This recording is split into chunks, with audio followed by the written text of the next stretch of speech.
Vous êtes sur CCTV français, bonjour à tous. Près de 100 heures ont passé après le glissement de terrain qui a enseveli ou sérieusement endommagé plus de 30 édifices à l'intérieur d'un parc industriel de Shenzhen. Les autorités municipales de la ville ont déclaré qu'en plus des opérations de secours, les opérations de suivi et notamment l'assistance apportée aux familles des victimes et aux entreprises affectées se poursuivent. Les autorités municipales ont déclaré avoir apporté leur assistance complète aux membres des familles des victimes. Selon les autorités de la ville, ce sont près de 4600 personnes qui ont été affectées par le désastre. Pour le moment, 2 personnes sur les 17 qui avaient reçu des soins après l'important glissement de terrain, survenu dimanche soir dernier, ont pu quitter l'hôpital. Un survivant a été retrouvé sain et sauf et 4 corps ont été sortis des décombres, alors que des dizaines de personnes restent portées disparues. Les engins d'excavation continuent sans relâche leurs opérations de déblaiement de plusieurs milliers de tonnes de monticules de terre, encore amoncelés sur les lieux de la catastrophe. Les équipes médicales comprenant des docteurs, des infirmières et des psychologistes ont été envoyées dans les 9 centres de secours temporaires situés à proximité du site du désastre. Parmi les 75 victimes, y compris les personnes portées disparues, nous avons déjà pu contacter les membres des familles de 59 victimes. Jusqu'à présent, nous avons reçu près de 270 membres des familles des victimes.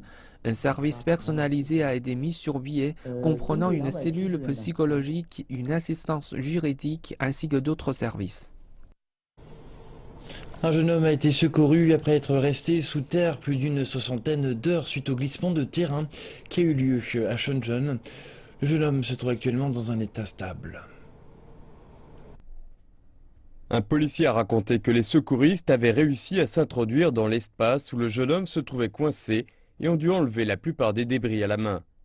Les secouristes lui ont placé un masque à oxygène et une injection en intraveineuse alors qu'il se trouvait toujours coincé par les débris. Le glissement de terrain qui a eu lieu à Shenzhen a recouvert une superficie de 380 000 m² avec un dépôt d'une hauteur de 10 mètres. Une section de gazoduc se trouvant à proximité a éclaté, coupant le ravitaillement en gaz dans la ville voisine de Hong Kong. Toutes les salles sont soutenues par des poutres, donc ces espaces étroits et indépendants rendent nos recherches très difficiles. Nous devons percer un trou à travers pour trouver cette salle et se rendre compte de la situation, avant de chercher une autre salle et une autre entrée que l'on pourrait forcer. La Chine a rejeté les commentaires faits par le Japon à propos de son navire de patrouille à proximité des îles de Diaoyu, qualifiant cette action d'irréprochable. Les îles Diaoyu et les îlots qui lui sont affiliés font partie du territoire chinois depuis les temps anciens. Les patrouilles par des navires de garde-côte chinois dans les mers qui y sont liées sont au-delà de tout reproche. L'équipement sur les bateaux des garde-côtes chinois est standard et pas différent de la pratique internationale. La conférence centrale de travail rural a débuté ce jeudi. Les décideurs chinois sont rassemblés pour discuter des mesures à prendre l'an prochain afin de stimuler le développement de vastes zones rurales de leur pays. Les politiques dont ils vont décider seront incluses dans le document annuel numéro 1 du gouvernement central.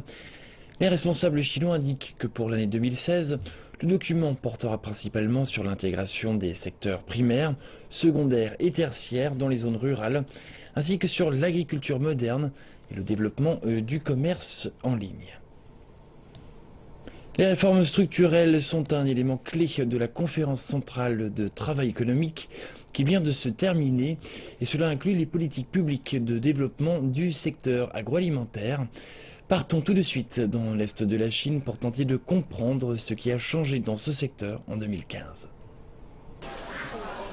C'est bientôt la fin de l'année et les machines de cette usine de transformation agricole de la ville de Yancheng tournent à plein régime. Le riz produit ici est quasiment 50% plus cher que le riz de base. Mais les commandes ne cessent d'affluer. Pourquoi est-il si cher? Car il est produit dans de grandes fermes. C'est de la production de très haute qualité. Cette grande ferme est un modèle expérimental de culture agricole. Les propriétaires des parcelles sont autorisés à transférer librement leurs terres, ce qui a donné naissance à une exploitation de grande taille. Cela a éliminé les barrières entre les champs et permis de gagner 5% de surface en plus. Et dans le même temps, les champs sont assez gros pour pouvoir utiliser de grandes machines agricoles afin d'accroître la productivité totale. Ce n'est pas de cette manière que les paysans travaillaient par le passé. Auparavant, chaque personne cultivait uniquement ses propres parcelles, ce qui était inefficace. Les choses doivent être améliorées, par exemple l'accès d'engrais. Nous sommes 1,9 fois au-dessus des limites internationales, mais notre productivité est de 47% inférieure aux niveaux internationaux. Les experts estiment que pour rendre l'agriculture plus sûre, plus verte et plus efficace, il faut optimiser l'organisation des exploitations agricoles, ainsi que les méthodes de transformation et de transport. Nous devons nous concentrer sur l'ajout de nouveaux facteurs de production dans le secteur agricole. Mais maintenant, nous devons explorer les moyens d'utiliser les ressources existantes de manière plus efficace. Par exemple, en augmentant la taille des exploitations et en améliorant la logistique. La production agricole a cette année battu un nouveau record. Elle a en effet atteint les 615 millions de tonnes, soit 7,5 millions de tonnes de plus que l'an dernier. Les douanes chinoises vont devoir accélérer leurs réformes afin de stimuler le commerce. Les exportations et importations se sont en effet contractées en 2015 et l'année 2016 s'annonce du même acabit. Découvrons en images ce que prépare l'administration des douanes. La Chine subit des pressions commerciales baissières qui devraient s'accentuer en 2016 selon les douanes. Le volume commercial de la Chine au cours des 10 premiers mois de l'année a connu un recul par rapport à l'année précédente. L'objectif de croissance du commerce, qui est de 6% sur 2015, pourrait ne pas être tenu. Le porte-parole des douanes se montre prudent sur la question, tout en défendant la situation de son pays. Nous sommes le premier pays en termes de commerce et nous sommes toujours compétitifs au niveau des exportations. Notre part de marché augmente à l'échelle mondiale. De nouveaux secteurs industriels explosent en Chine, tels que le commerce en ligne, le tourisme et les acquisitions. C'est pourquoi nous avons constaté des gains avérés au niveau des colis et voyageurs transfrontaliers. Il existe des améliorations sous-jacentes, les entreprises privées ayant une part du commerce plus importante. Nous avons enregistré une croissance à 2 chiffres des exportations dans la téléphonie mobile et les équipements médicaux, et une hausse des exportations des produits des secteurs de l'électronique, des télécommunications, de l'aviation et de l'espace. Nous annoncerons les résultats annuels du commerce début 2016. Des réformes urgentes sont indispensables pour soutenir l'activité commerciale, car la demande internationale reste faible. Pour 2016, nous allons rationaliser les procédures de dédouanement, créer via Internet une procédure unifiée pour le dédouanement et les règlements commerciaux dans tout le pays. Cela va réduire les coûts des entreprises. Nous allons également adopter une réforme de l'offre, soutenir les entreprises ayant une forte activité à l'étranger et des commandes d'un montant élevé. Cette semaine, la Chine a officiellement conclu 2 accords de libre-échange avec la République de Corée et l'Australie, juste à temps pour la période de Noël et le pic commercial du Nouvel An. Sur le long terme, la Chine mise sur de nouvelles initiatives, telles que le plan « Une ceinture, une route », pour accélérer le déstockage de ses capacités excédentaires. D'un autre côté, un commerce plus libre avec ses partenaires du monde entier conduira les sociétés chinoises à affronter une concurrence plus acharnée, ce qui devrait renforcer l'engagement du gouvernement à réformer son secteur privé et créer plus d'emplois tout en éliminant ses entreprises les plus fragiles. En Chine, le Conseil des affaires d'État a décidé mercredi de diminuer ses tarifs de gros de l'électricité issue des énergies thermiques à compter du 1er janvier. Cette réduction sera de 3 centimes de yuan par kilowattheure. Les responsables indiquent que cela permettra aux entreprises et en particulier aux PME d'économiser 20 milliards de yuan. Cette baisse a été rendue possible par la chute continue des cours du charbon provoquée par une offre très excédentaire d'énergie thermique. La Chine a entamé la 2e étape de la construction de sa 3e centrale nucléaire Huanglong 1. Le projet a été lancé jeudi à Fangzhongang, dans la région autonome Zhuang du Guangxi. Le réacteur Huanglong 1 est un réacteur de 3e génération conçu par la Chine. 2 réacteurs d'une capacité de 1,2 million de kilowatts chacun seront construits d'ici 2020. La centrale du Guangxi est un projet de démonstration pour la centrale qui sera développée à Bradwell, au Royaume-Uni. Le projet Bradwell est un projet majeur pour la Chine qui souhaite exporter sa technologie nucléaire à l'étranger. Le projet Huanglong 1 fait de la Chine le 4e pays, après les États-Unis, la France et la Russie, à avoir développé un réacteur nucléaire de 3e génération. Après la construction des unités 3 et 4 de Hualong 1, la consommation de charbon va diminuer de 5 millions de tonnes pour la même quantité d'électricité. Cela équivaut à la réduction d'émissions de dioxyde de charbon d'environ 13 millions de tonnes. L'effet sur la protection environnementale correspond à une hausse de la surface forestière de 37 000 hectares.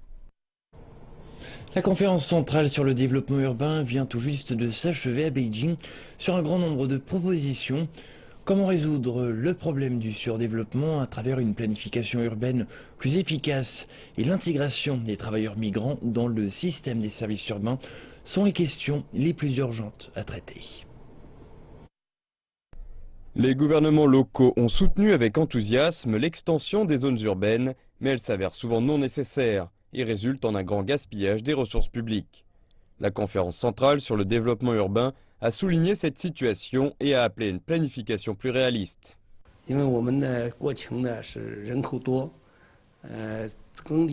Étant donné que nous avons une grande population et moins de terres arables, lorsque nous planifions des zones urbaines, nous devrions trouver un équilibre entre l'habitabilité et l'utilisation des terres. Nous devrions construire des villes compactes qui soient respectueuses du développement durable. De 2000 à 2014, la population urbaine en Chine a augmenté au rythme de 21 millions d'habitants par an. Maintenant que davantage de Chinois vivent en zone urbaine, la gestion et les services doivent être ajustés en conséquence. La conférence centrale sur le développement urbain soutient ainsi un modèle davantage centré sur les habitants. La construction et la gestion des zones urbaines devraient être orientées vers les gens. Je pense que le rôle et la contribution des habitants envers les villes devraient être renforcés. La construction et la gestion urbaine devraient être basées sur cela. C'est également cohérent avec le développement orienté vers les gens. L'une des questions urgentes posées par le développement urbain concerne les droits des travailleurs migrants. Ils ne sont en effet pas considérés comme des habitants urbains et ne disposent donc pas des mêmes privilèges. Au niveau des politiques, nous devrions abaisser les standards d'admission pour inclure le plus de gens possible dans les services. Au niveau de la mise en place, nous devrions faire davantage fournir autant de services que possible aux travailleurs migrants. Les gouvernements locaux dans des villes telles que Tianjin et Shenzhen rassemblent des données concernant les travailleurs migrants urbains et espèrent qu'elles se traduiront à l'avenir par des mesures orientées vers les personnes. Le prêt en ligne entre pairs a connu une croissance spectaculaire en Chine. On a assisté à des rapports réguliers sur des mois où s'établissent des records d'accords de prêt. Mais le contrôle des risques a été une préoccupation de ce commerce à la croissance rapide et cependant très peu régulé, après qu'une entreprise en tête a fait l'objet d'une enquête pour opération présumée illégale. La Chine connaît une croissance rapide de prêts entre pairs, mais le taux de risque est aussi alarmant. Et cela a provoqué un nombre énorme de fermetures. Cela a été récemment mis en lumière après qu'Ezubao, une des principales sociétés de prêts entre pairs, a fait l'objet d'une enquête gouvernementale pour opérations commerciales présumées illégales. Son fonds de réserve pour risque d'1,1 milliard de yuans a été gelé et ses bureaux ont été fermés par la police. La valeur du secteur est à présent de plus de 130 milliards de yuans, soit 21 milliards de dollars, selon la firme Wangdai Zedia. Mais dans les 11 premiers mois de 2015, quelques 800 plateformes de prêts entre pairs ont fermé, ce qui triple le nombre de fermetures de 2014. Plus de la moitié de ces fermetures étaient dues à des dirigeants qui ont pris la fuite. De nombreuses compagnies se servent juste du concept de la finance sur Internet afin d'amasser illégalement de la richesse. Et le haut rendement de ces plateformes, habituellement jusqu'à 15% annuellement, attire une masse de petits investisseurs. Mais des rendements plus élevés signifient inévitablement qu'il y a plus de risques et c'est particulièrement le cas là où le manque de règles est flagrant. De nombreuses compagnies de l'Internet s'impliquent dans le commerce du prêt entre pairs. Mais parce que ces compagnies ne sont pas enregistrées par des sociétés financières, elles ne sont pas surveillées par un organe de supervision financière. Des experts disent que des règles s'appliquant à tout le secteur et qui doivent être annoncées par le régulateur chinois du secteur bancaire révéleront les comportements illégaux répandus. Ce geste devrait amener à la consolidation dans ce secteur saturé. Le premier engin explorateur chinois à la recherche de particules de matière noire vient tout juste de ramener sur Terre les premières données récoltées en orbite. L'engin explorateur Wukong a été lancé une semaine auparavant depuis le centre de lancement de satellites Jiuquan, situé dans le nord-ouest de la Chine. L'engin explorateur est en réalité un télescope spatial particulièrement utilisé pour détecter les rayons gamma à forte énergie, les électrons ainsi que les rayons cosmiques. Son principal objectif reste de rechercher de la matière noire. Le projet est le fruit de la collaboration entre des universités italiennes, suisses et l'Académie des sciences de Chine. L'engin explorateur Wukong tient son nom du roi singe, célèbre héros des contes classiques chinois, le pèlerinage vers l'ouest. Le nom signifie littéralement « qui comprend le vide ». Nous prévoyons de passer les 2 prochaines années à surveiller l'espace et une année supplémentaire consacrée à certaines recherches spécifiques à la matière noire. Le calendrier peut évidemment subir quelques modifications, mais nous sommes confiants sur le fait de pouvoir trouver des signes de matière noire dans moins de 2 ans. Et nos recherches se concentreront alors dans quelques directions précises. Wang Yao, linguiste et chercheur chinois qui a joué un rôle central dans le partage de la langue et de la culture tibétaine avec le reste du monde, est décédé à Beijing à l'âge de 87 ans. Ce fut l'un des tout premiers pionniers de la tibétologie, un modèle et une source d'inspiration pour les générations futures. Voici un bref portrait de sa longue et riche existence. Né dans le comté de Lianshui, dans la province du Jiangsu, Wang Yao est l'un des premiers Chinois à s'être engagé dans l'étude de la langue tibétaine, après la fondation de la République populaire de Chine. Au cours de ses 60 ans de carrière, il effectua une dizaine de voyages au Tibet, dans le but de recueillir une série de documents d'exception nécessaires à ses recherches.